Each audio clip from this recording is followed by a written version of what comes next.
What if there was a recovery method that has been used for over 2,000 years? It's not a pill. It's not a gadget. It's currently used by the elite Olympic athletes, where you actually get to tap into the core of your capacity to recover. Before we get into that, let me first answer the question between cold and hot showers. What is better for recovery? Most people think it's the cold shower because when you apply cold, you're going to reduce inflammation. How many times have we been told to put ice on an injury? But exercise is not the same as being injured. You're stressing the body out and you're breaking certain things down for the purpose of your body adapting and recovering and building things back up. When you add cold therapy and you decrease inflammation, you are actually slowing down the benefits of exercise, believe it or not. We actually want that inflammation to be there. Now, there's some exceptions to this. If you overtrain or if you have swelling, well, then you need cold. Or if you actually have pain, well, cold's going to be better. But cold therapy has other benefits. It can greatly stimulate your cognitive function and benefits for your immune system. Now, when we add a hot shower, we're getting a different effect. We're getting more muscle relaxation, more blood flow, more oxygen. We're relaxing the parasympathetic nervous system. It's been known to increase sleep quality by 20% and even extend another 20 to 30 minutes of sleep. If we compare both of them, heat to cold, it's going to be the heat that's going to give you a little more benefits to recover from exercise. Now, if you add them both as a contrast therapy, cold and then hot, that would be even better because we're creating a vasoconstriction and a vasodilation, so we get more blood flow. And before I get into the mind-blowing recovery technique, I first need to tell you a few other recovery things that you can add to the list. The sauna and then cold immersion. It's just more intense. Another one is using the foam roller. 10 minutes after exercise can greatly improve your recovery. They also compared getting 8 hours of sleep versus getting 6 hours of sleep after exercise. And there was 20% more recovery when you get 8 hours. If you ever get your DNA tested, the company that I have been using recently is called 3x4 Community. They look at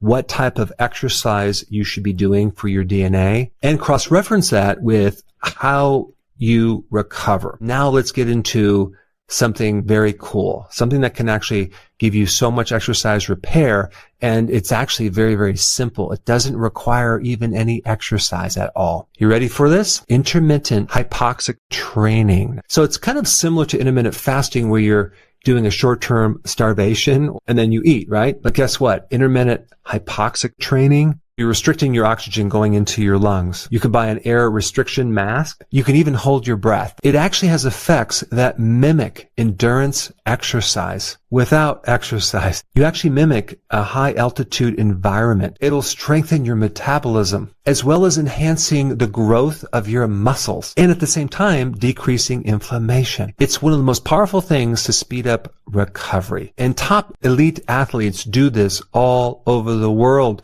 to get the unfair advantage of being able to have more recovery. Unlike cold therapy that gets rid of inflammation, this therapy balances inflammation. This is why the Kenyan long-distance runners always win, because they live and train in high altitudes. And on top of all these great benefits, you're also increasing growth hormone. That's a fat-burning hormone, that's an anti-aging hormone, and that's a hormone that can actually help your muscles grow. What are you doing to create this hypoxic state? One way is to buy one of those air-restricted masks. And typically when you breathe air, you're getting like 21% oxygen. But when we add the mask, it'll bring it down to, let's say, 18% oxygen. Also, if you don't have the mask, there's other things that you can do as well that don't require any equipment at all. You can basically take a deep breath in, exhale all of it out, and hold your breath for 30 to 60 seconds. By going through that cycle and breathing for a minute and going back and forth 6 to 8 cycles after your exercise, that would be a valid form of hypoxic training. So a lot of people ask me, what supplements do I recommend? Now, of course, I'm not biased of my own high-quality supplement line, but if you go to Amazon and type Dr. Berg supplements,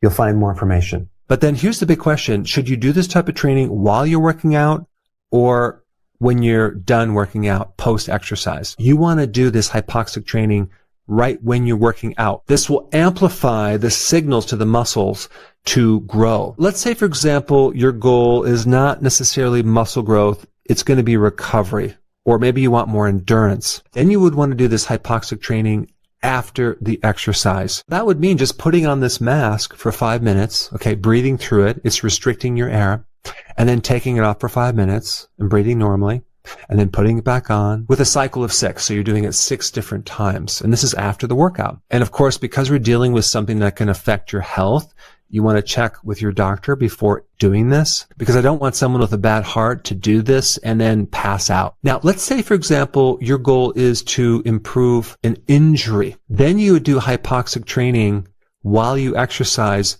but keep the intensity low. Another thing to enhance this is to make sure you're having enough magnesium, because magnesium also increases ATP. Another thing that can enhance this is getting infrared. 50% of the sun is infrared. So just being out in the sun can greatly help you as well. When someone has cancer, they don't want to be doing this therapy because they already have hypoxia. Inside that tumor, there's a hypoxic state. There's a lack of oxygen. It just turns up the dial on cancer. When you have inflammation, you also have hypoxia, because in inflammation, there's not a lot of oxygen. In fact, cancer grows into areas of inflammation. So the antidote to that is a lot of exercise and counter some of the things that happen in a hypoxic state in cancer. So it'd be beneficial to take something like quercetin, curcumin, green tea, berberine, sulforaphane, and intermittent fasting. All right. Thank you so much for watching. I will see you in the next video.